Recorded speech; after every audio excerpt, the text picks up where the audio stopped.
네, 하나님의 공의를 바로 세우는 시간 카이로스 시작하겠습니다. 네, 오늘 함께 하실 분들부터 소개하겠습니다. 제 바로 왼쪽으로 여러분 보신 화면 오른쪽으로 네, 평화나무 이사장이십니다. 김용민 PD 안녕하세요. 네, 안녕하십니까. 네, 예하원 선교회 대표 김디모데 목사님도 오셨습니다. 안녕하세요. 예, 안녕하십니까? 네, 그리고 오늘은 저희가 좀 더 특별한 손님을 한 분 더 모셔봤습니다. 바른미디어 조미듬 대표 나오셨습니다. 안녕하세요. 네, 안녕하십니까? 네. 네.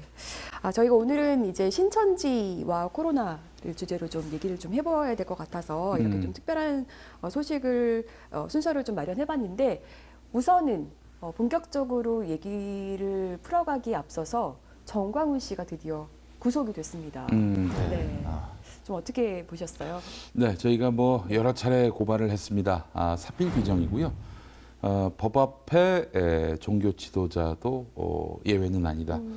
이런 뭐 상식적이고 합리적인 판단을 한 것이기 때문에 법원의 판단은 너무나 당연했다. 그러면서도 또 우리 사회에서 종교가 일종의 기득권이고 성역이고 또 이런 그 인식이 있기 때문에 네. 여기에 굴하지 않은 점에 대해서는 경의를 표해야 할 것 같습니다. 자, 그나저나 뭐 사랑하는 교회, 그 변승우가 이끄는 사랑하는 교회, 그 카페에서 우리 평화나무가 자리한 서울 마포구 서교동 요 사무실 네. 좌표를 찍더니 여기를 좌표로 찍었어요. 네. 그래서 내일 뭐 혹시 유리창이 깨져 있는 게 아닌가? 예, 그래서 저희가 오늘 CCTV를 네. 보안 점검했습니다. 오시기 바라겠습니다. 예. 비싸요. 저 1층 유리창이 꽤 비쌉니다. 예. 강화 유리. 예. 골 깨기도 쉽지 않지만 네. 깨면은 아주 비싸게 변상하셔야 될 겁니다. 예. 예. 네. 뭐 이 와중에 또 한교연에서는 또 성명도 내더라고요, 목사님. 좀 어떻게 보셨어요? 이번에 정광훈 씨 구속은 종교 탄압이다. 종교 탄압을 너무 이제 보통 그렇게 프레임을 씌우는데 아까 선생님 말씀하신 것처럼 굉장히 상식적이고 합리적인 판단을 한 것이고 또 위법 행위들이 너무 명백하게 드러났지 않습니까? 네. 그런 것들을 단순히 종교 지도자라는 이유로 보호한다라는 것은 사실 납득하기 굉장히 어렵다. 그래서 이번 법원의 결정을 지지하는 것이죠. 네. 네. 그런데 한교연은 왜 그 한기총 전광훈을 그렇게 두둔하고 있을까요? 그 참 이해를 할 수가 없어요. 그러니까요. 사실 계속해서 통합 얘기는 있었고 정광훈 씨도 뭐 작년부터 계속 내가 바로 통합을 이루겠다라고 그렇게 공언해 왔지만 사실 그게 그렇게 쉬운 게 아니더라고요. 네. 하여간 두 양측이 사이는 좋았다. 뭐 이렇게 볼 수 있겠네요. 서로 간에 이전부터 뭔가 모종의 거래 얘기가 있었던 게 아닌가. 저는 이렇게 좀 의심을 해봅니다. 거래는 금전 거래? 뭐 그거는 알 수 없죠. 뭐 네. 자리일 수도 있고 금전일 수도 있고 뭐 그분들의 속내를 정확하게 어떻게 알겠습니다만, 예. 네. 보통 이렇게 통합에서 걸림돌이 되는 게 서로 이렇게 자리 다툼 때문에 사실은 그게 그렇게 쉬운 게 아니더라고요. 권위도 신망도 이런 네. 조직끼리 통합해봐야 그 자리가 빛난다고 참 이해를 할 수가 없습니다. 예. 네. 뭐 디모데 목사님도 한마디 뭐 좀 해주시죠. 저는 이 빤스 구속 소식을 페이스북에서 누가 저를 태그 걸어가지고 알았습니다. 네. 제가 그걸 딱 보자마자 그분이 근데 태그를 거실 때 네. 우리 김영민 이사장님 그리고 권지현 센터장님 그리고 카이로스 평화나무 너무 그동안 수고하셨다고 이렇게 고생하셨다고 메시지를 같이 보내주셨더라고요. 그래서 고생은 함께 했죠. 모두가. 네. 저는 그 평화나무에 있으면서 특히 우리 권지현 센터장님은 빤스 일당한테 구타를 당하시고 아이고, 세상에. 예. 법적 공론방까지 가셨는데 솔직히 말씀드리면 그 빤스를 비난하고 입으로 까는 사람들은 많습니다. 그러나 실질적 고소 고발을 하면서 이 개싸움을 직접 뛰어들어서 하고 있는 사람은 많지가 않거든요. 그래서 우리 김용민 이사장님 그리고 권지현 센터장님 그리고 특히 여기 계신 그 조미든 목사님께서는 바른미디어를 하고 계시는데 이 이단 사역을 하시는데 정광훈의 또 이단성에 대해서 그렇죠. 비판을 네. 하시다가 아주 집요하게 그래서 그 예, 영상이 하셨어요. 내려갔었어요 한때. 네, 그쪽에서 이제 그 정광훈 씨 발언 그 영상을 저작권으로 이제 문제를 삼아서 영상을 유튜브에 삭제를 시켰는데 네. 제가 이제 유튜브 측에 상의 메일을 보내면서 이거는 저작권의 침해가 아니고 보도 목적이니까. 그렇죠. 보도 목적이고 네. 공익 목적이고 저작권 26조거든요. 그래서 그걸 게시하고 만약에 이 영상을 살려주지 않으면 유튜브 측도 잘못이다. 그래서 함께 싸잡아서 한번 네. 법원에서 볼 수 있도록 네. 아. 그랬더니 소송을 하도 많이 나가셔가지고요. 그 영상이 법에 있어서는 반 전문가가 그래서 되셨어요. 영상이 다시 네. 살았습니다. 네. 아, 네. 그렇게 또 집요하게 살려내셨고요. 네. 모두 수고하셨다. 네. 그 말씀을 드리고 싶습니다. 저는 후원자분들 그리고 또 제보 이렇게 주시는 분들 그렇죠. 사실 그분들은 그 관계의 껄끄러움 같은 거를 다 감수하고 또 제보를 주셨던 거기 때문에 개인적으로 굉장히 감사할 수밖에 없는 것 같습니다. 네. 네. 이제 본격적으로 좀 얘기를 들어가 볼 텐데요. 바른미디어 조미든 대표님. 네. 네. 지인들은 이단 잡는 거북이라고 부르는. 아, 그래요?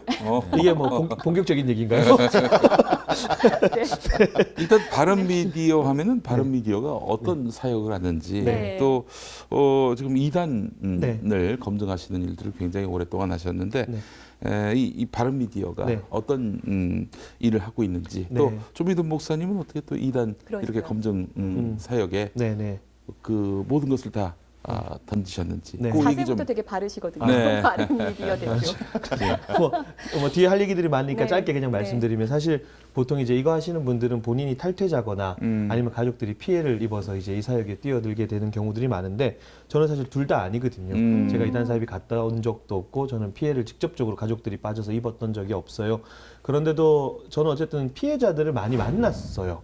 여러 루트를 통해서. 그래서 이게 단순히 교회에서 교리적인 차원으로 어떤 풀어갈 문제가 아니라 이 이단 사입이라는 것이 결국 종교를 가장해서 빙자해서 각종 반사회적인 문제를 일으키는 단체이니 그런 단체들의 어떤 무법함과 불법성들에 대해서 우리가 알리고 좀 더 건강한 사회를 만드는 일환으로서 또 네. 건강한 신앙인을 가지는 일환으로서 이 사역을 좀 뛰어들게 됐고 네. 취재 기자로 시작을 했어요. 그래서 신천지 문제 같은 경우는 제가 오랫동안 좀 취재를 하다가 제가 2012년부터 아마 제 기억에 시작을 했던 것 같고 2017년에 제가 3월에 바른 미디어를 이제 설립을 하면서 신학과 이단 사이비를 전문으로 다루고 있고 사실 바른 미디어라는 이름 자체가 종교성이 좀 안 보이잖아요. 네. 그래서 제가 이 취재를 해보니까 어쨌든 이단 사이비가 전반에 퍼져 있어서 뭐 관공기관이라든가 이런 데들랑 할 때가 많더라고요. 네. 근데 그때 종교색을 딱 드러내면 일단 1차적으로 좀 약간 취재 협조도 잘 안 되고 어려움도 있어서 네. 제가 이제 조금 종교색을 배제하는 듯한 그런 이름들을 좀 네. 사용하고 뭐 이걸 또 위장이라고 얘기하면 또 좀 네. 그렇고요. 예. 어쨌든 네. 네, 그렇게 해서 사역을 진행하고 있습니다. 바른 미래당의 그 기관지다 이런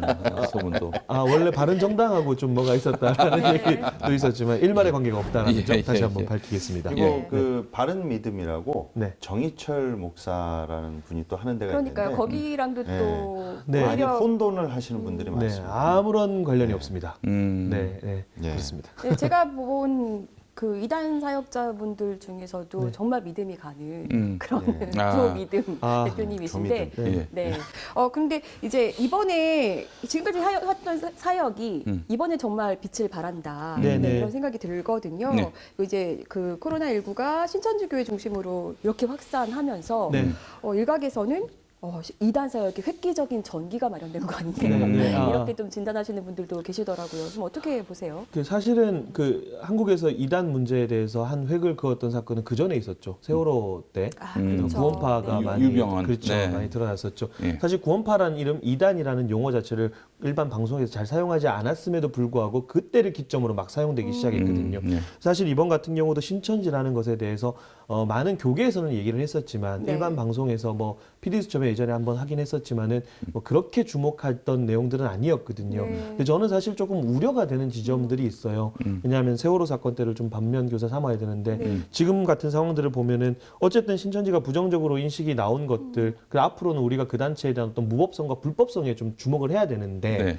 그럼에도 불구하고 너무 자극적인 보도들이 쏟아져 나오다 보니까 지금은 뭐 네. 신천지 관련 기사 굉장히 네. 많이 클릭돼요. 네, 그러니까 네. 뭐 그냥 검증되지도 않은 네. 하여간 신천지를 공격할 그렇죠. 만한 네. 그런 기사들은 마구잡이로 지금 언론사들이 쏟아내고 있는데 사실 아닌 것들이 많다는 그렇죠. 거죠. 사실이 아닌 것도 많고 사실 검증이 제대로 확인되지 않은 것들도 많고 네. 그랬을 때 이제 구원파가 했던 방식이 세월호 때 그렇게 이렇게 보도한 이후에 정정 보도나 반론 보도를 하게 되고 언론사들은 무책임하게 그것들을 받아들이게 되고 네. 그래서 그런 것들을 결국 자기 체제 유지를 위한 수단으로 사용하게 됐고 신천지도 지금 똑같이 그렇게 갈 가능성이 높거든요. 그러니까 이제 네. 나중에 그 신천지가 지금 나오고 있는 정말 우후죽순격으로 나오고 있는 기사들 중에 검증도 안 되고 사실관계 파악도 안 된 그런 기사들을 갖고 요거 오보다, 요거 잘못된 보도다 이렇게 계속해서 문제 제기하면서 봐라 신천지가 이렇게 탄압받았다. 네.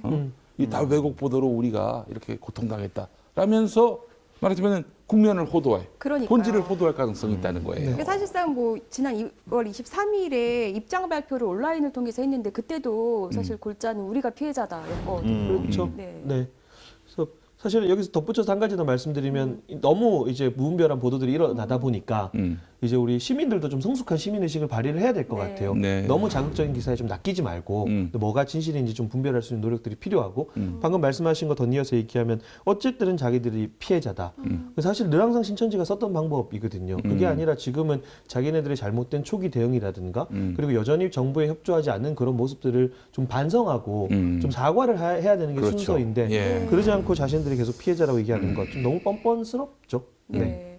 여기 돌았던 어떤 검증되지 않은 뉴스 중에 이런 게 있었어요. 그러니까 신천지가 교인들에게 이제 신천지 이외에 정통교회에 가서 예배를 드려라. 네. 이렇게 공지를 했다. 지령을 내렸다. 이런 메시지가 돌면서 정말 교회들마다 대혼란이 일어났었습니다. 네. 네, 이게 좀 하나의 어떤 사례라고 볼 수 있을까요? 네, 그렇죠. 사실 뭐 지령이라는 단어 자체를 신천지가 잘 쓰지 않고 그렇게 조직적으로 좀 보내라고 했던 것들을 원래 보통은 이제 신천지에 대한 그 내부 문건이 네. 유출되면 그 자체가 나와요. 그러니까 카톡방에서 돌았던 내용이 카톡방이 아니라 뭐 어떤 텔레그램에서 돌았던 내용이라든가 지시 내용 그 자체가 나오는데 이 지령 얘기는 그랬다더라. 이게 진원지예요. 그러니까 사실은 이게 출처파하기 쉽지 않은 것이고 네. 또 한 가지가 최근 오픈 채팅방에서 저는 어디로 들어갈 겁니다. 저는 어디로 들어갈 겁니다. 신천지 신도인 척하면서 하는 것들이 있는데 신천지는 애초에 오픈 채팅방을 위장 포교의 목적 외에는 사용하지 않아요. 네. 그렇기 때문에 이런 전반적인 어떤 자극적인 어떤 보도들은 지양하는 게 맞는 것 같고 그럼 이런 것들을 누가 만들어내는가라고 그러니까요. 했을 때 세 가지 정도 생각할 수 있을 것 같아요. 지금 나오는 얘기는 첫째, 신천지가 덧을 넣기 위해서 나중에 그 얘기가 아, 있더라고요. 오, 덫을 덫을 놓았다. 네. 그 얘기가 그래서 거기 말려들고 혹은 네. 뭐 낚이는 사람들. 네. 그럴 가능성도 진짜 있다고 보세요. 배제는 못하죠. 네, 가능성의 문제니까. 그리고 두 번째는 이제 소위 말해서 이런 사태들을 진지하게 받아들이지 않고 혐오를 조장하거나 아니면 좀 장난치는 사람들이 있을 것 같고 저는 여기서 한 가지 더 생각해야 될 게 지금 신천지가 되게 혼란스럽잖아요. 네. 그럼 이렇게 신천지가 혼란스러울 때 가장 득보는 집단은 누구인가? 신천지 아류거든요. 네. 신천지 아류? 왜냐하면 그렇죠. 신천지 아류들은 다른 사람들을 자기들이 포교하기는 쉽지 않아요. 그러면 결국 이 사람들은 누구를 흔들어야 되냐면 신천지를 흔들어서 떨어지는 사람들을 잡아먹거든요. 이게 신천지 아류예요. 그러니까 예. 보통 이렇게 네. 정통교단에서 이단으로 분류하는 집단들끼리도 사이가 진짜 안 좋거든요. 그렇죠. 네. 안 좋죠. 그래서 뭐 어떤 이단들은 신천지 출입 금지 막 이렇게 써놓기도 하니까. 네. 그럼 가장 득보는 집단에서 혹시 이런 것들을 만들지 않았을까라고 하는 가능성. 그래서 오늘 주미든 목사님 모시고 꼭 물어봐야 될 게 지금 신천지의 내분 상황. 네. 이것도 한번 짚어봐야 돼요. 예. 그 김남희 씨라고 네네. 이만희 씨의 전 내연녀. 네네. 이분도 지금 이만희는 가짜다. 가짜 하나님이다. 이렇게 네. 얘기하고 다니고 있고.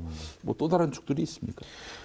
사실은 뭐 신천지 아류는 이미 제가 몇 년 전에 취재했을 때 15개 이상. 15개 이상. 오, 15개 많네요. 엄청 많습니다. 그리고 네. 좀 여기서 가까운 뭐 이대 같은 경우도 이대 앞에도 하나 있거든요. 음. 그런 식으로. 근데 이제 사실 김남희 같은 인물은 거의 좀 이제 획기적인 사건인 거죠. 이 신천지에서 나와서 네. 뭐 따로 차렸다. 네, 아류다. 저희는, 네. 근데 이제 이런 분들도 있을 거 아니에요. 신천지에서 나와가지고 네. 말하자면은 정상적이고 네. 그리고 뭐 보편적인 기독교 교회로 네. 거듭나신 분들도 있을 거 아니겠어요? 네, 충분히 물론. 그런 네. 분들은 아류로 포함시키는 건 아니죠. 그분들은 이제 일반적으로 대부분 그렇게 회복하신 분들은 네. 상담들을 통해서 예. 교리적인 부분들을 다 해소하고 그리고 그 공동체 안에서 정상적인 것들을 회복하신 분들이기 때문에 그분들은 아류가 네, 아니고. 아류가 아니고 예. 여기서 말씀드리는 아류라는 것은 신천지는 배도 멸망 구원이라는 프레임이 있거든요. 네. 그러니까 배도라고 하는 그렇죠. 것은 이 가르치는 바에 배역한 네, 배신자들. 그렇죠. 배신자들. 그러니까 이만희도 유재열이 자기가 본인이 원래 몸담고 있던 장막성전이 배도해서 말이겠다. 그러니까 아류도 굉장히 간단한 거죠. 이만희가 배도했고 내가 구원자다. 네, 그렇게 해서 그 조금 이제 교묘하게 만들어서 틀어가는 데인데 너무 많고 지금 상황. 그 사람들은 한마디로 네. 이만희는 가짜고 내가 진짜다. 진짜다. 이런 네, 네. 아류들. 네, 그럼 예. 김남희 씨도 혹시 그 중에 하나일 거라고 좀 보세요? 제가 추정했을 때는 이제 일반적으로 김남희 씨 같은 경우는 원래 예전에 그 탈퇴를 하려다가 네. 다시 들어갔어요. 음. 근데 이미 다시 들어갔다는 얘기는 뭐냐면 탈퇴를 하려고 했다는 건 여기가 사기판이라는 걸 알고 있었던 거죠. 문제가 아, 있구나라는 걸 이미 그러네. 깨달았다. 예. 예. 근데 이제 다시 들어갔단 말이죠. 네. 그러면 지금 김남희 씨가 폭로하는 내용들 중에 우리가 몰랐던 내용이 있느냐? 그건 아니거든요. 이만희 씨가 뭐 수술했다는 내용 다 알고 있었고, 그리고 뭐 엉덩이 툭툭 두드리는 거는 이미 교계에서 우리가 취재를 저도 현장에 많이 갔었거든요. 그러니까 자기가 피해자 코스프레 하는 것을 보면서 이 사람도 최대의 가해자이기 때문에 지금 신천지 코로나 문제랑 똑같은 거예요. 네. 자기 때문에 신천지에서 피눈물 흘리는 사람들이 얼마나 많은데 네. 그러면 정말로 자기가 회개를 했다면 나와서 피해자들한테 먼저 사과를 해야지. 그렇지. 그죠? 그게 순서인데 제가 봤을 때는 지금 김남희의 폭로에 너무 우리가 연연하거나 뭐 왈가왈부하거나 그럴 문제는 아닌 것 같아요. 이게 본질은 아니지만은 네. 너무 궁금해서 여쭤봤는데 아, 네. 여보 돌아와요. 아, 네. 여보 돌아와요. 네. 내가 잘못했어요. 네. 이게 뭘까요? 어? 그게 저 이만희의 그 네. 녹취. 네, 그렇죠. 예.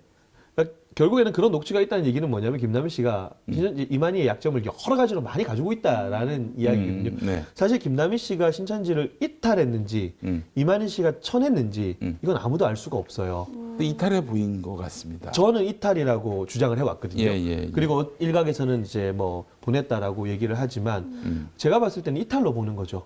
그러면 이제 어쨌든 이만희의 어떤 그런 그 치부를 제일 잘 알고 있는 사람이 김남희. 그러니까 간절함이 묻어나는 거죠. 여보. 여보. 네, 손 내면서 여보 미안해요. 이제 돌아와요. 이제 돌아와요. 돌아와요 부산항에도 아니고 이게 신천지가 사실은 이제 교리적으로는 본인들이 이제 14만 4천 명을 이렇게 신도들이 생겨나는 이제 종말이 온다, 지구에 종말이 온다 이렇게 계속 주장을 했던 건데 네. 이미 숫자는 훨씬 넘은 거잖아요. 그렇죠. 그럼에도 불구하고 계속해서 거기에 이제 맹신하는 사람들은 어떻게 봐야 되는 거예요? 모든 이단 사이비는 교리를 항상 바꿉니다. 네. 교리 번개. 사실 제가 가만히 생각해 보니까 이만희도 좀 당황한 것 같아요. 이렇게 커질지는 자기도 생각을 못했겠지. 그 정도로 배포가 큰 사람은 아니었어. 네. 예. 그러니까 한 12만 됐을 때 골치 아팠을 거예요. 야, 이거 14만 4천 되면 골치 아픈데? 이런 생각을 하지 않았을까라고 그냥 개인적으로 추측하고. 사실은 14만 4천 넘었을 때쯤 때부터 무슨 얘기가 돌았냐 하면 최근에 신천지가 국제법을 제정해야 된다. 국제법이라는 건 뭐냐면 전쟁 종식을 위한. 그러니까 신천지가 이 사회와 세계로 뻗어나가기 위해서 사기를 친 게 뭐냐면 자기네들이 이 우리나라에서 가장 큰 자원봉사단체다. 그래서 전 세계를 다니면서 평화운동을 한다. 네. 이거 저는 통일교 마케팅 했다고 보거든요. HWPL인가? 네, HWPL, IWPG, IPYG 이렇게 세 가지가 있거든요. 그러면 그걸 통해서 뭐라고 교리를 바꿨냐 하면 국제법, 그러니까 전쟁 종식을 위한 국제법이 제정되지 않으면 영생은 없다. 그러니까 영생을 안 하겠다는 얘기죠. 네. 그런 식으로. 네. 아니 예전에 그 PD 수첩에서 네. 이제 보도할 때도 보면은, 그러니까 이만희 씨한테 그 PD가 물어봐요. 계속 신도들은 당신이 신이라고 믿는데 어떻게 생각하느냐고 할 때 이만희 씨가 나는 신이 아니란 식으로 정말 강력하게 부인을 하는 영상이 있거든요. 정확하게는 이렇게죠. 신도들은 영생할 것이라고 믿습니다. 그렇죠, 그렇죠. 막걸리 받아줘야지 고마우니까 이렇게. 그러니까요. 그래서 네. 하나님이 오래 살면 사는 거고 네. 아니면 아닌 거고 그런 그렇죠. 식으로 그렇게 말하죠. 됩니다. 네, 예. 굉장히 교묘하게 잘 빠져나가시더라고요. 네. 근데 또 목사님이 이제 최근에 기사를 쓴 걸 좀 봤는데요. 네네. 신천지가 공개한 센터들 네. 이게 학원법 위반 여부가 있는지 좀 재조사를 할 필요가 있다 이렇게 좀 주장하셨어요. 어떤 이게 내용일까요? 사실 저는 신천지 문제에서 핵심이라고 봅니다. 이게 핵심이다. 네, 저는 핵심이다. 그럼 결국 신천지가 새가 굉장히 커졌어요 지금. 네. 그럼 신천지가 새가 커진 여러 가지 이유들이 있겠죠. 네. 그 중에 가장 핵심적인 게 학원법입니다. 학원법. 네, 학원법. 센터죠. 네. 왜냐하면 신천지는 센터가 신천지 간판을 안 달고 있잖아요. 네. 그러니까 거기 가는 사람들이 거기가 신천지라는 사실을 모르고 가요. 그래서 거기서 세뇌 경북 모임이 이루어져서 신천지로 빠지게 되는 건데 그럼 애초에 처음부터 이만이라는 사람을 신으로 믿는 사람은 아무도 없으니까 그럼 그 센터만 신천지라는 걸 인지만 했어도 가지 않을 거 아닙니까? 근데 신천지가 그렇게 해서 위장센터를 운영을 해왔는데 저희는 이게 계속해서 학원법 위반이라고 주장을 했어요. 왜냐하면 학원법이라는 게 학원의 설립, 운영 및 가외 교습에 관한 법률인데 원래 학원법상 학원이라는 게 10인 이상의 학습자에게 30일 이상 학습 장소로 제공하는 시설을 얘기해요. 네, 그렇죠. 네, 그런데 신천지 신학원은 일반적으로 6에서 7개월 과정이고 거의 막 몇십 명 다니거든요. 그럼 이게 학원이라는 얘기죠. 그러니까 규제를 받아야 된다라는 거예요. 그래서 2차례 정도 고발을 했었어요. 고발을 했었는데 문제는 이게 다 불기소가 됐습니다. 왜요? 왜 됐냐면 2가지 이유인데 하나는 뭐냐 하면 내부 교육기관이다. 네. 센터가. 그 다음에 이거는 종교교육이다. 네. 그래서 이 2가지는 내부 교육기관이고 종교교육이기 때문에 학원법에 해당하지 않는다라고 불기소를 내렸어요. 근데 이게 잘못됐다라는 거예요. 왜냐하면 내부 교육기관이다. 센터는 신천지 신도들이 아니에요. 네. 신천지 규약에 보면 센터를 수료해야 신천지 신도가 됩니다. 그러니까 센터에 모여서 공부하는 사람들은 내부 신자가 아니라는 거죠. 그러니까 이거를 사실 검찰이나 경찰이 잘 모르니까 네. 그냥 신천지 신도가 얘기하는 대로 우리 내부 교육기관인데요. 믿어버린 거죠.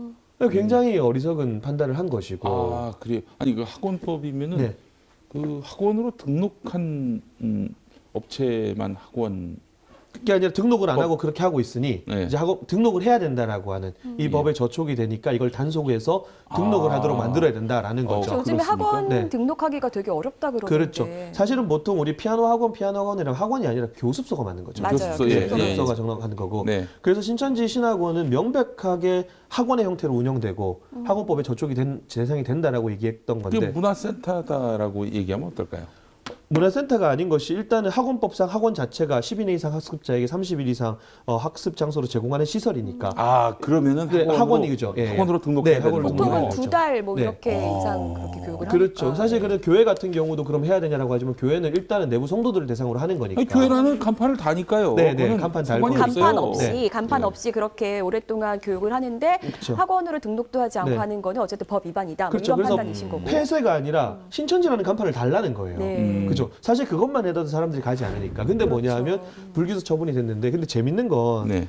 이 서부교육청에서 신천지 신학원이 학원법 적용 대상이라고 판단을 한 거예요. 네. 그리고 검찰에 고발을 한 겁니다. 네. 근데 검찰에서 내부 교육기관 그리고 종교 교육이기 때문에 이거는 불기소한다라고 했는데 목사님 그게 검찰- 언제 얘기예요? 그게 2008년 2008년. 꽤 엄청 오래됐네요. MB 때 얘기네. 그러니까 그때 검찰이 만약에 네. 기소를 해가지고 처벌을 했다면은 어쩔 수 없이 신천지 간판을 달았을 그렇죠. 것이고 그렇다면 지금 우리가 그 센터가 어디 있는 거야, 교인이 누구야 이렇게 헤맬 필요가 없었던 거죠. 거 아닙니까? 네. 야, 기가 막히네. 지금 곳곳에서 신천지 신도들이 나오는 것으로 볼 때 좀 합리적인 의심이 가는 지점이 있는 아니 그 검찰이 왜 봐준 거예요? 그러니까 이제 뭐 명분은 이제 근데 놀라운 게 신천지 신학원을 서부교육청에서 이제 고발을 했잖아요.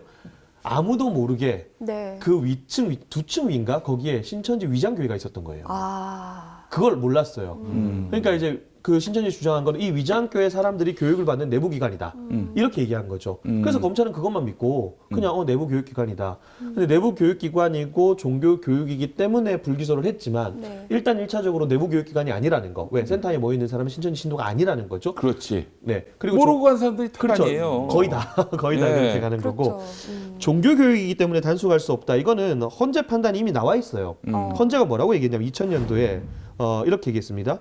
종교 교육이라 할지라도 학교나 학원의 형태로 행하는 것에 대해서 방치할 경우에 여러 사회적 폐해가 생길 수 있기 때문에 설립 인가나 등록제로서 최소한의 규제하는 것이 공익을 보호하기 위한 사익의 제한이다. 맞습니다. 네, 그렇죠. 아주 지당한 네. 말씀이에요. 자, 그렇다면은 네. 우리가 좀 정치적으로 한번 해석을 해보자면은 2008년 MB 때예요. MB 그렇죠. 때고 그때도 신천지에 대한 그 한국 개신교회의 그 어떤 분노, 반대 이건 대단했습니다. 당장 저희 아버지가 이제 2007년에 이제 목회 일을 이제 그 멈추시고 이제 원로 목사가 되셨는데 그 전에 목회 말기에 굉장히 그 괴롭혔던 대상이 네. 바로 신천지였어요. 그 당시 그랬어요? 2000년대 중반만 해도 그때도 신천지에 대한 그쵸. 한국 교회의 그 어떤 경계는 대단했어요. 근데 2008년 이명박이가 대통령 되고 나서 그런 일이 있었는데 신천지를 봐줬다는 거예요. 네. 그럼 이명박이가 그 한국 개신교회에 천폭적인 지원, 장로 대통령 만들어야 된다. 이 어떤 부음으로 해가지고 덕을 많이 받는데, 근데 또 이런 설도 있단 말이죠. 한나라당 이명박 후보 이 사람 저기 대선 가도에서 신천지 도움 많이 받았다. 이런 이야기들이 아주 많았습니다. 그거는 뭐 팩트죠. 팩트예요. 계속 네, 네, 보도가 팩트죠. 됐었죠. 네, 네. 예, 당 가입을 계속 한나라당의 그랬다고. 당원으로 일시적으로 10,000명 이상이 가입을 했으니까 그리고 네. 선거운동에 동원이 됐고 네. 계속해서 집요하게 집권당에 접촉을 했고 실제로 선거운동 지원을 했던 게 사실이고 옛날에 한나라당 부대변인이 네, 그렇죠. 있죠. 네. 신천지 신도가 거기까지 있었죠. 올라간 네, 신도가 네. 있었는데 네. 사실을 알고 이제 자, 네. 그렇다면은 이런 해석이 가능합니다.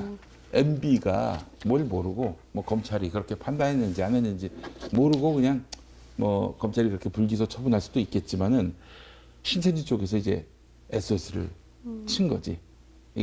저 말하자면 내 추정에 의하면 아니 지금 우리가 교습소 운영하고 있는데 뭐 이거 갖고 학원법으로 우리를 지금 올가매려고 한다. 파주셔야 되는 거 아니냐.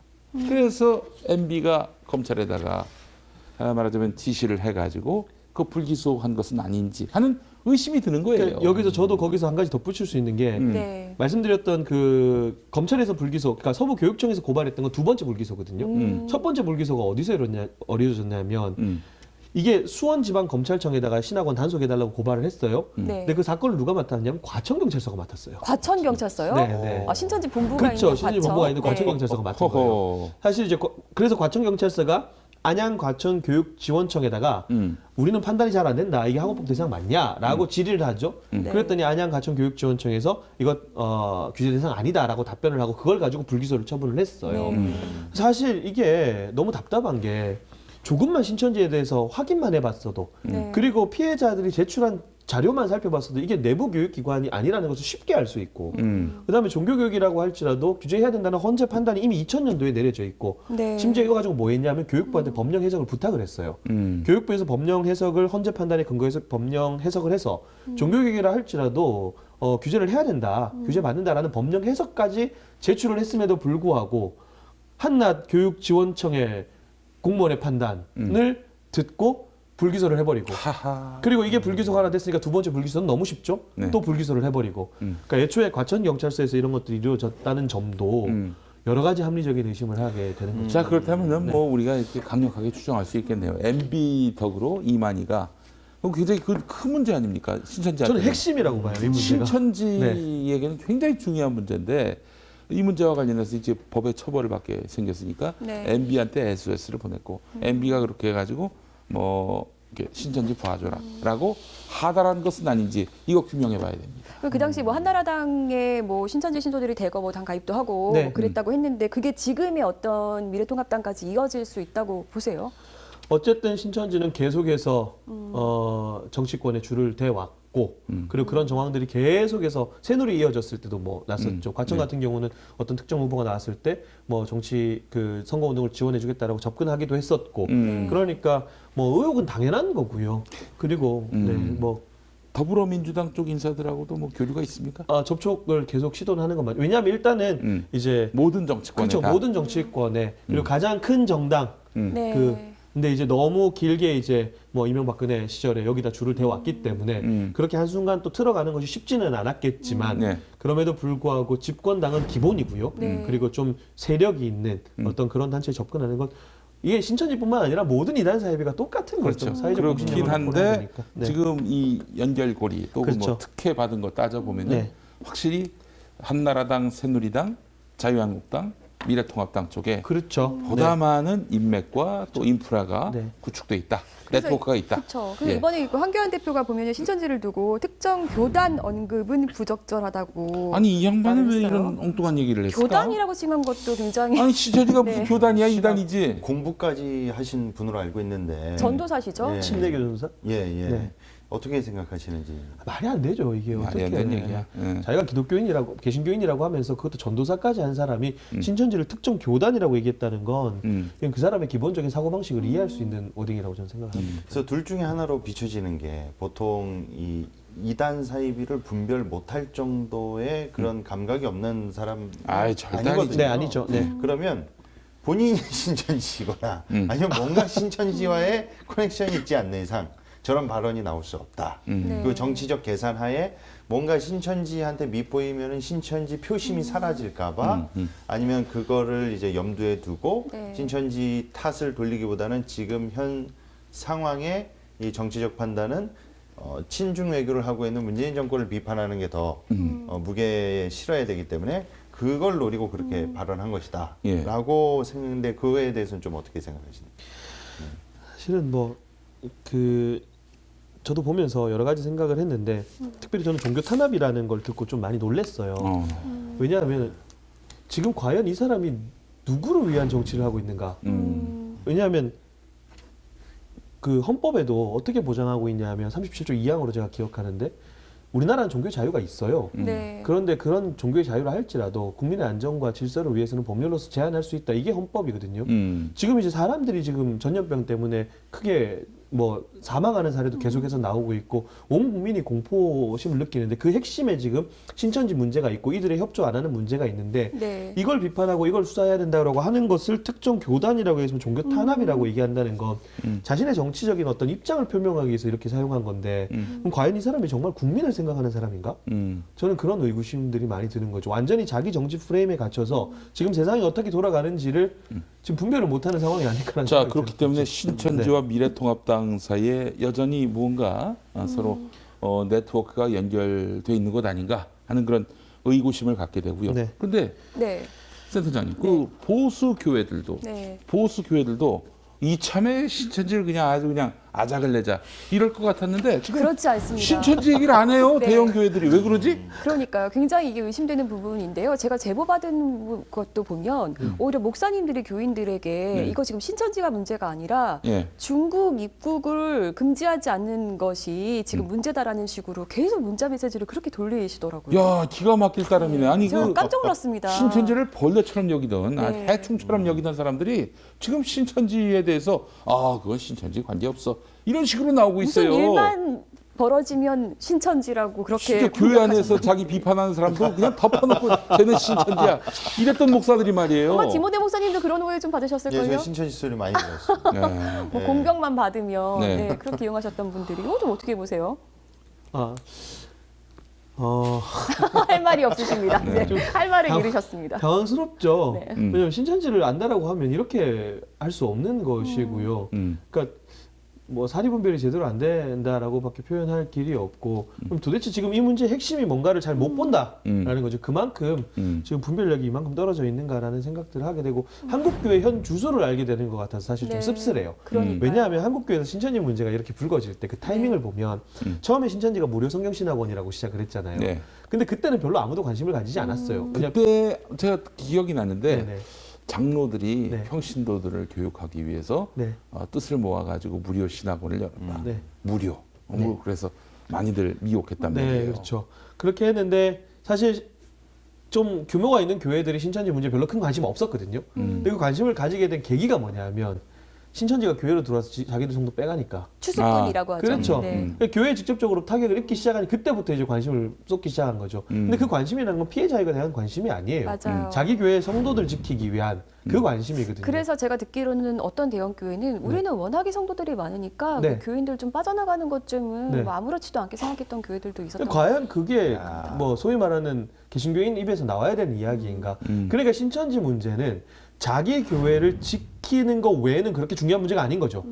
그러니까 정치적 신념이 신앙화되어 있는 상황에서 이 두 개가 딱 만나게 되면 이거보다는 이게 당연히 이 사람들은 중요한 거죠. 네. 그러니까 당연히 좀 그런 좀 황당한 발언들이 나올 수밖에 없는 그런 사고방식이라고 저는 봐요. 사실 신천지 문제를 키운 건 저는 뭐 이렇게 얘기하면 좀 어떨지 모르겠지만 한국교회 책임이 굉장히 크다. 네. 그렇죠. 한국교회가 또 건강했다면 이런 그렇지. 사유에 그럼요. 빠질 일이 신천지가 없어. 창궐할 이유가 없지. 이게 예. 참 마음이 아픈 일인 것 같습니다. 그- 어쨌든 신천지가 계속해서 그 정치권에 줄을 대면서요. 특히 뭐 한나라당 시절부터 계속 이렇게 보수 정치권들과 끈끈하게 좀 이렇게 유착해온 어떤 정황들이 있잖아요. 네. 그러다 보니까 또 이렇게 보수 교인들이라든지 이런 정치 성향을 가지고 계신 분들은 또 여당도 신천지랑 오히려 이제 얽혀 있다라는 주장들을 계속 내면서 최근에 이제 SNS에 도는 어떤 그런 내용들을 보니까요. 실제로 여당 관계자들 뭐 지자체장이라든지 국회의원 자격으로 신천지 어떤 단체에 봉사상을 준 어떤 그런 내용들이 많이 돌더라고요. 네네. 이건 좀 어떻게 봐야 될까요? 제 개인적인 생각으로는 네. 옛날에 그 하나님의 교회 안상홍 하나님의 교회도 미국에서 거리 청소 열심히 해가지고 예, 오바마한테 상 탔다고 예, PR을 많이 했습니다. 네. 저는 이런 그 상장이나 표창장 같은 것들은 솔직히 큰 의미가 없다고 사실 이렇게 생각이 상장 드는 게, 같은 경우는 예. 어떤 봉사 점수를 획득하면은 뭐 줄 수밖에 없는 이런 것도 있을 것 같아요. 그 사실은 줄 때 조금 이제 그 검증을 하고 줘야 되는 시스템이 있어야 될 것 같아요. 네. 근데 이제 지금까지 그래오지 않아서 이렇게 표창장을 좀 받은 부분은 사실 그걸 가지고 뭐 일부 의원들이 너무 깊이 있게 관련이 된 거 아니냐라고 보기에는 쉽지는 않지만 물론 가능성 배제할 수 없지만 근데 표창장 문제 같은 경우는 사실 근본적인 문제를 따져야 되는 거죠. 이 표창장을 주는 것이 뭐 신천지 외에도 그런 표창 받는 사람들 많으니까 사실 뭐 돈 주고 사기도 하고 네. 그래서 유착 관계보다는 근본적인 표창장을 주는 시스템의 문제. 시스템의 문제다. 네, 저는 네. 그렇게 좀 보는 게 맞지 않을까 싶습니다. 네. 실제로 그런 어떤 정치권에 계속 줄을 대면서 네. 어떤 뭐 진짜 우리 행사에 와서 뭐 축사해 달라, 뭐 그렇죠. 화환 보내 달라 이런 건 너무 많잖아요. 그러니까 정치인들이 이런 걸 좀 이제 분별해야 될 때가 온 것 같아요. 네, 쉽지 않아요. 뭐 이제 지역구에 얽혀 있으면은 맞죠. 이게 정치 있는 기본적으로 안티를 줄여가는 게 정치입니다. 네, 그래서 사실은 안티가 상존하고 확장돼 가면은 이게 네. 리스크예요. 그러니까 그냥 뭐 화환 하나 축전 하나 보내는 게 뭐가 대수겠나 하고 아무 생각 없이 보내는 경우는 있긴 하겠죠. 또 이게 보좌관이 보내는 경우도 있잖아요. 그냥 이렇게. 그 전결로, 네. 전결로 네. 그런 경우도 네. 있죠. 처리하죠. 예. 자, 그렇습니다. 네. 이 와중에 지금 명성교회가 난리가 났습니다. 지금 그래요. 명성교회 그 교인들 중에서는 이거 신천지보다 우리 교회에서 확산세가 더 커질 수도 있다. 이렇게 우려하시는 분들도 계시더라고요. 그 부목사가 이만희 형 장례식장 있던 거기 갔다는 거 아니에요. 근데 대학병원? 네. 그 많은 분들이 궁금해하는 게 그러면 명성교회 부목사가 그 이만희 형 그 장례식장에 가서 조문한 거냐? 교인들 데리고 가서 그렇게 궁금해하는 분들이 많이 계세요. 네, 신천지 연루설 지금 돌고 있는데 이거 좀 어떻게 보세요, 목사님? 뭐 확인은 어렵죠. 뭐 일단은 일단 시기가 다르긴 해요. 네, 시기가 달라요. 그러니까 이만희 씨- 그 날짜고 네, 그 네. 이만희의 형이 죽은 날짜고 좀 다르다. 이렇게 다른데 네. 여러 가지 가설 그리고 대남병원에 가서 누구를 조문했는지 여부는 뭐 모르니까 그렇죠. 네. 뭐 신천지 신도 뭐 의혹은 당연히 나올 수밖에 없고 그럼 이런 부분들에서 좀 깔끔하게 해소하기 위해서 동선이나 그리고 갔던 이유나 이런 것들을 좀 깨끗하게 오픈을 좀 해야 되죠. 그렇죠. 이제 명성교회가 어제부터 교인들에게 문자 메시지를 돌리기 시작을 했습니다. 동선도 이제 구체적으로 네. 이제 문자 메시지로 알리기도 했고요. 그런데 이제 명성교회 대응이 지금까지 너무 안일했다 이런 지적이 나오거든요. 네, 그러니까 그 목사가 이제 14일에 청도에서 돌아온 이후에 21일까지 명성교회 각종 뭐 새벽 예배부터 주일 예배, 뭐 저녁 예배 다 참석했고 그리고 신방까지 다녀왔어요. 남의 집에 예. 근데 신방을 5 모르시는 가정이. 분들이 많이 계신데 네. 목사가 교인들 데리고 또 교인의 집에 가서 예배를 보는 거 이게 바로 신방이라고 하는 거죠. 지금 그 분이 사는 지역도 교회에서 그렇게 멀리 떨어지지 않은 지역인 걸로 알고 있고 그분이 맡고 있는 교구도 그 명성교회 인근에 있는 아파트, 그 재개발되고 있는 아파트 이런 데 이제 교인들을 맡고 있는데 신방이라고 하는 분들이 많이 계세요. 신방. 네, 신방. 심판할 때 심에다가 신방입니다. 심판하러 가는 거. 저도 사실은 그건 아닌데. 인근 지역 주민으로서 매우 불안합니다. 그러시군요. 네. 이사를 갔는데 하필 근처로 갔네요. 네. 네, 그래서 이제 불안한데 이게 명성교회가 사실 이제 이렇게 확진 판정이 나기 직전까지도 사실은 이제 뭐 신천지 연루설 뭐 이런 데만 너무 신경 쓴 것 같다 이런 지적도 사실 나오고 있습니다. 그 와중에 또 헌금을 또 온라인으로 하라고 또 이렇게 공지하면서 지금 헌금으로. 질타가 쏟아지고 있어요. 그건 너무 뭐라고 네. 하지 마세요. 네. 우리 저 벙커원 교회도 네. 한국의 그 어떤 교회보다도 가장 먼저 이거 온라인으로 예배드리자고 한 교회인데 근데 말이죠. 그 온라인 예배를 해서 교인들이 안 온단 말이에요. 그러거나 말거나 월세는 나가야 됩니다. 이 헌금이 줄어들까봐. 명성교회는 월세를 안 내지 않나요? 그러네요. 네. 그러네요. 자기 건물인데. 죄송합니다. 네. 제가 감히 명성교회하고 우리 감히요. 교회를 똑같이 찜찜교회 받아요. 돈이 네. 근데 2월급만 800억이라는 교회인데 아 그래요? 2월급만 800억. 800억이 2월급이라는 그럼 거잖아요. 그걸로 좀 네. 월세 못 내는 교회를 도와주면 안 됩니까? 좋습니다. 좋아요. 예. 그것도 받을 수가 없나? 명성교회에서 그렇게 하면? 아, 지금 이거 명성교회에서 이렇게 확진자가 나온 거 좀 어떻게 봐야 돼? 이거 굉장히 불안한데.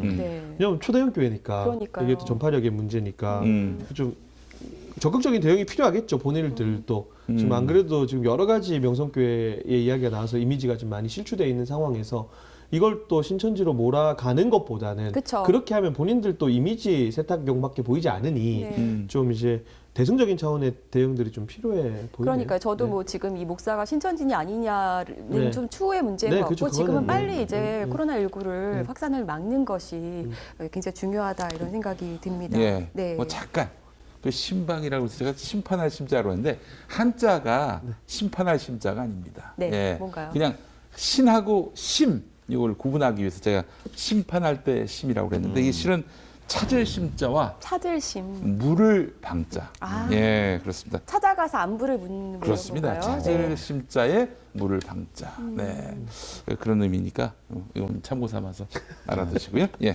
아니 근데 이 목사님 이렇게 부지런히 다니신 거예요. 네. 참 그렇습니다. 네.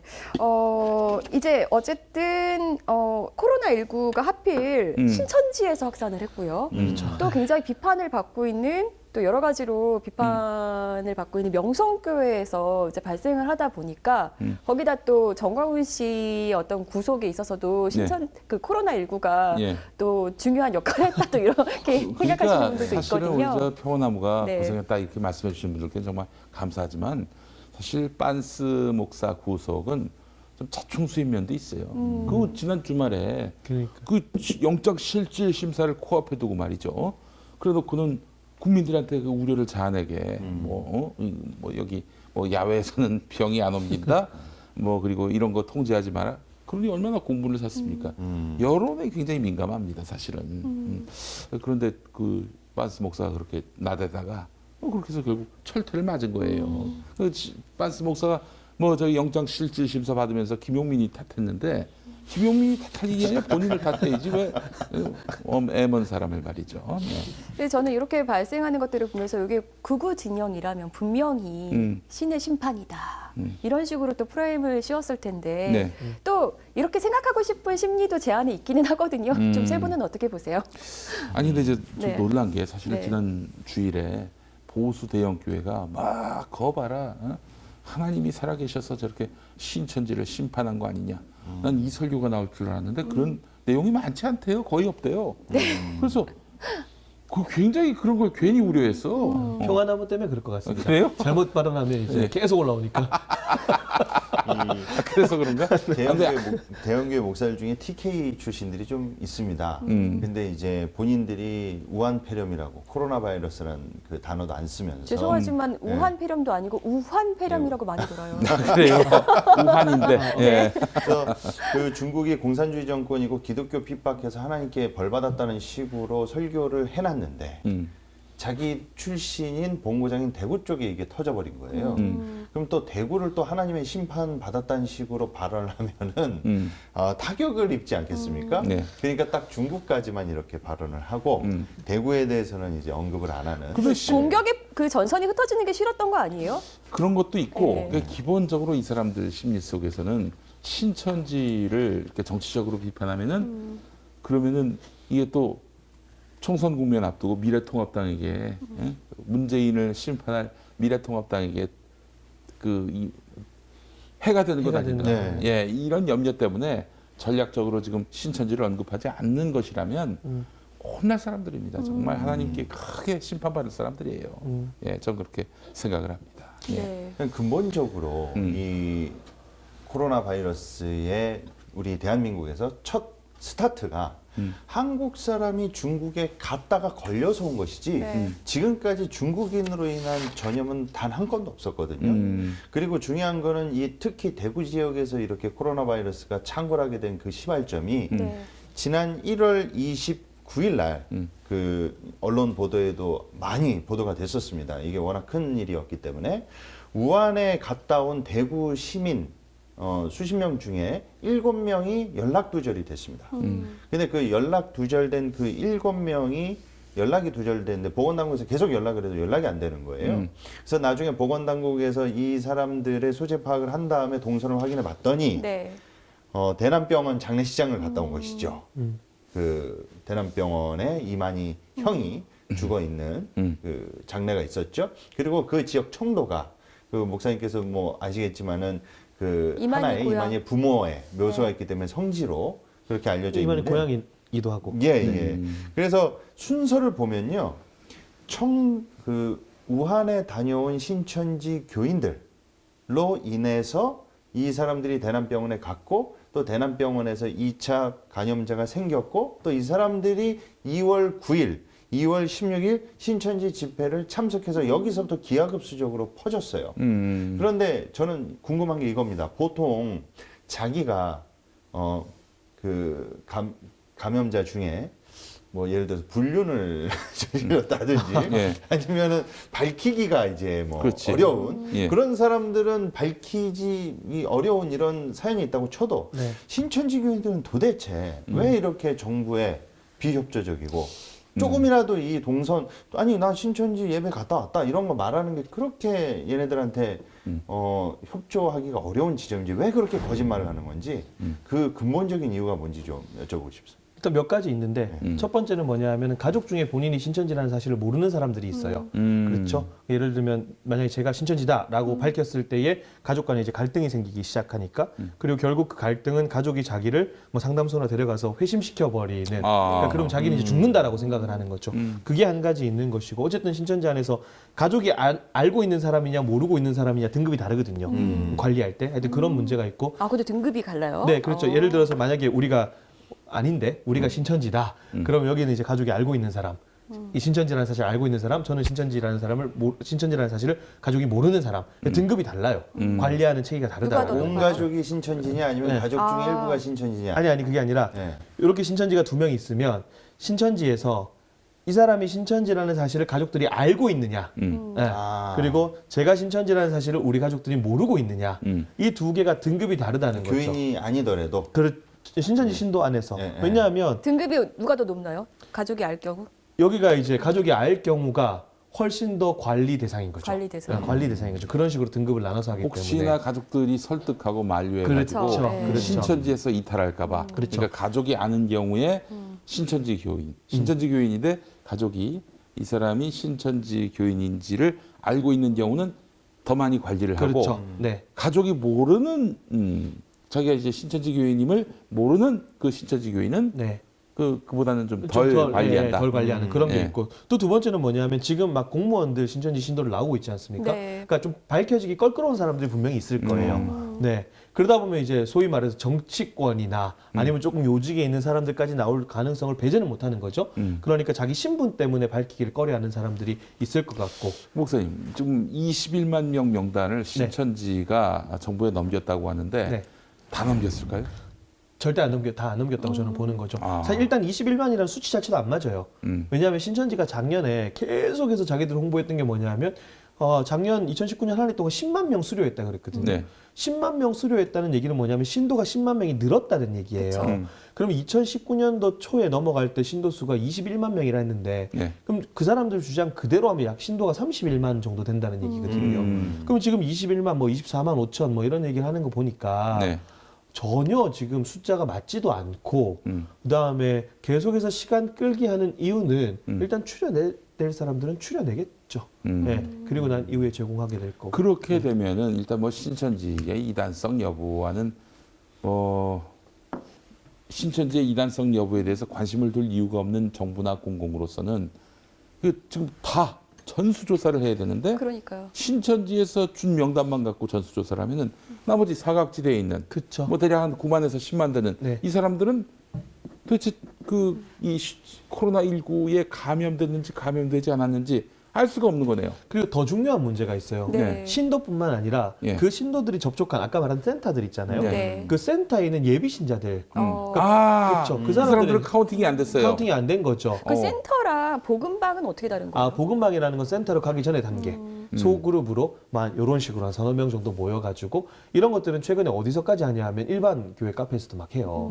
교회 카페에서도 하기도 하고 이렇게 해서 여기서 한 2, 3개월 정도 일반적으로 한 다음에 센터로 보내거든요. 그러니까 일단 보금방 같은 경우는 더더욱 파악이 안 되고 네. 센터 같은 경우는 거기 있는 사람들이 자기가 신천지랑 접촉했다는 사실도 모르는 사람들이거든요.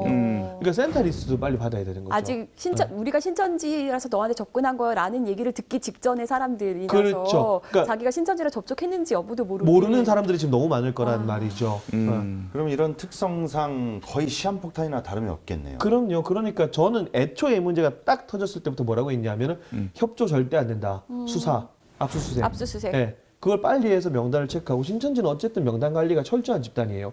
자기가 예를 들어 제가 신천지면 제가 포교할 대상자 명단을 다 가지고 있어요. 그 관리를 다 하고 보고를 다 한단 말이에요. 신도 명단을 받아서 중요한 게 아니라 신도 명단 플러스 예비 신자들, 그러니까 포교 대상자들, 그 사람들 명단까지 받아야 돼요. 근데 더 좀 안타까운 건 아까 얘기했지만 이 사람들은 자기가 신천지랑 접촉했다는 사실도 지금 모르고 있어요. 하하. 네. 참. 근데 이분들은 왜 이렇게 돌아다니면서 예배를 드리시는 거예요? 뭐 어떤 부분들요? 그러니까 뭐 대구에 갔다가 그거는 그냥 일반적이에요.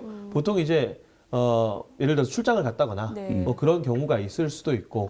분명히 출석 체크를 해야 되니까. 네, 그렇죠. 뭐 출장을 갔을 수도 있고 아니면 뭐 여러 가지 행사 때문에 왔다 갔다 했을 수도 있고. 네. 그거는 뭐 그렇게 많은 의미를 부여할 문제는 아닌 것 같다는 게 개인적인 생각입니다. 예. 그러니까 비기독교인들 입장에서 네. 일반적인 사람들이 봤을 때 이단의 유무는 네. 그 종교적 문제이기 때문에 그렇게 중요하지 않다고 치더라선 지금 가장 문제되는 지점이 뭐냐면 원래부터 신천지가 가정을 파괴하는 반사회적인 집단으로 낙인 찍혀 있었고요. 네네네. 그리고 더불어서 이러한 국가적 재난과 재앙이 퍼졌을 때 네. 정부에 협조를 하면서 뭔가 이거를 이제 막기 위해서 함께 협조하는 자세로 나와야 되는데 네. 이 종교의 특성상 얘네들의 시스템 구조상 절대로 협조적일 수가 없고 그리고 이러한 형태로 인해서 자꾸만 이렇게 재앙을 가중시키는데 네. 이거를 어떻게 법적으로 이렇게 뭐 공무집행 방해라든지 아니 우리 네. 윤석열 씨가 그 잘하는 압수수색하면 됩니다. 그러니까요. 정말 그렇잖아요. 네, 너무 지금 잘하시네요. 국가에 지금 안위가 걸려 있는 문제인데 그러니까요. 이와 관련해서 명단을 제대로 확보하기 위해서 왜 압수수색 안 하는지 모르겠어요. 우리 성렬이 형이. 이게 사실 이게 국가의 어떤 공무에 협조해라라는 거를 그거를 하지 않아서 지적하는 것에 대해서 신천지 교인들이 혐오하면 안 된다. 또 이런 식으로 주장을 펼치기도 하잖아요. 혐오를 혐오하다. 책을 쓰신 우리 아니 김 저도 뭐 교인들 자체가 예를 들면 네. 진짜 내가 슈퍼 전파자가 돼서 한번 다 엿먹어봐라 이런 마음으로 퍼뜨렸다면 이건 단호히 책임을 물어야 하지만은 그러나 협조하는 또 신천지 교인들도 많습니다. 그런 분들까지 다 싸잡아서 비난해서는 안 되고 네. 다만 이 신천지의 비밀주의, 조직의 생존과 발전을 위해서 거짓말해도 그거는 윤리적으로 가책을 가질 필요가 없다. 이렇게 가르치는 이 신천지의 조직 문화에 대해서는 우리가 맹렬하게 지적하고 검토하고 또 이렇게 또 바로 잡아야 된다고 생각을 합니다. 또 우리 애청자분들 몇 분의 제 사연을 봤는데 네. 네오 아나님,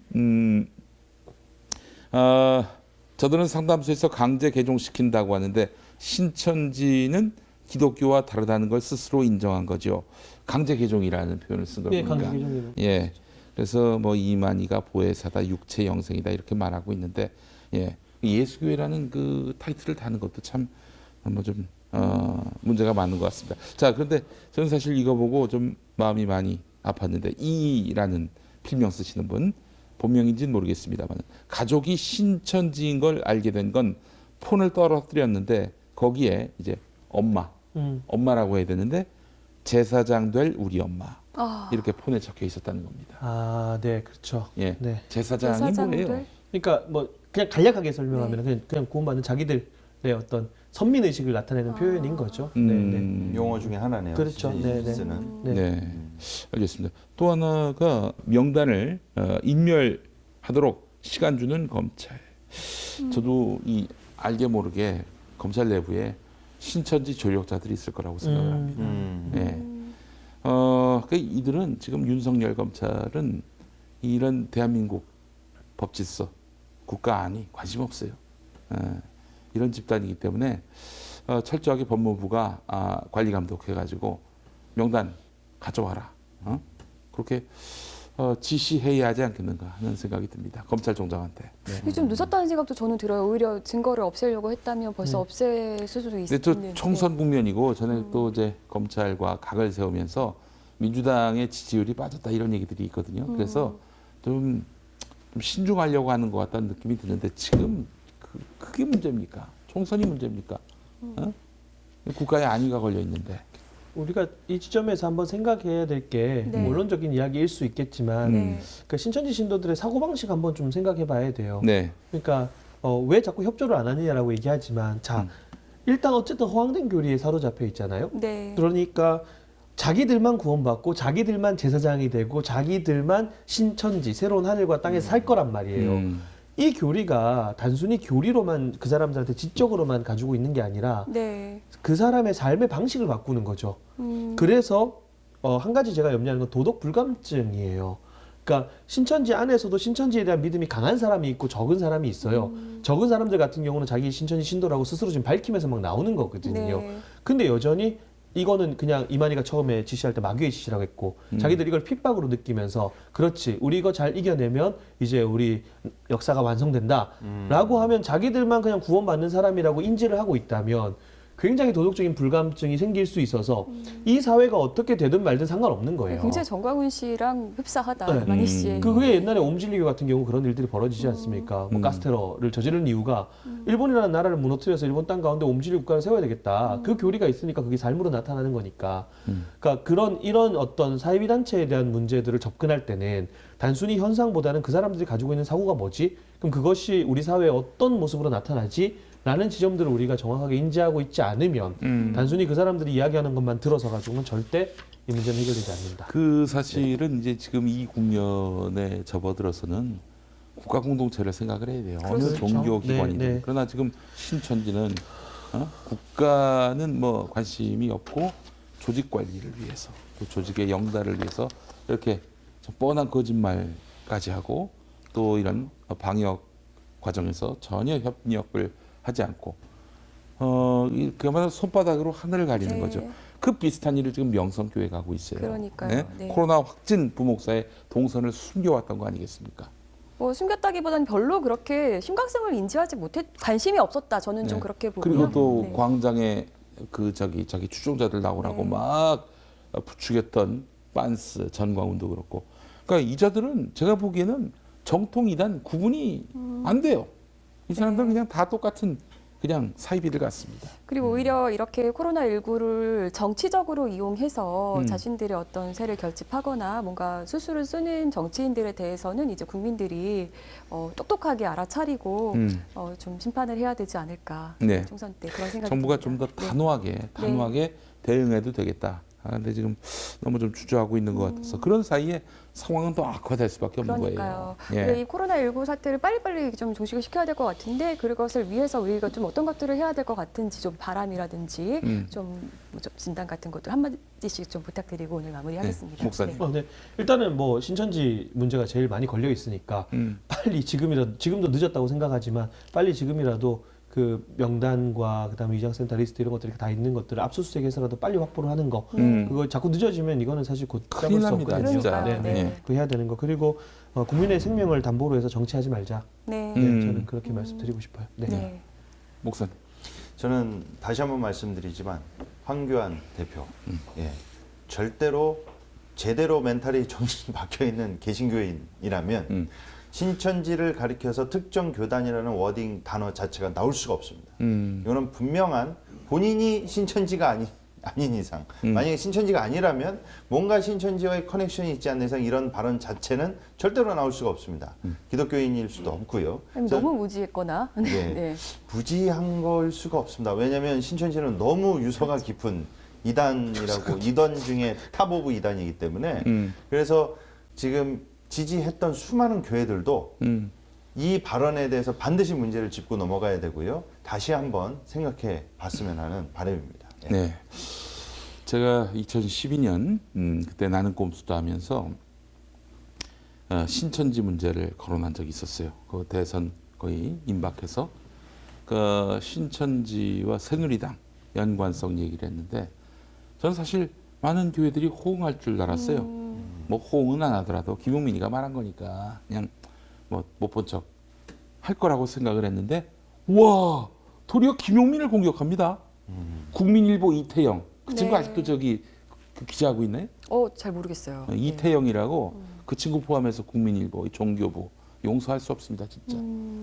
기자를 지금 나를 완전히 쓰레기꾼으로 쓰레기로 몰아버립니다. 제가 저에 대해서 비난했다고 분노하는 게 아니라 신천지를 두드네요.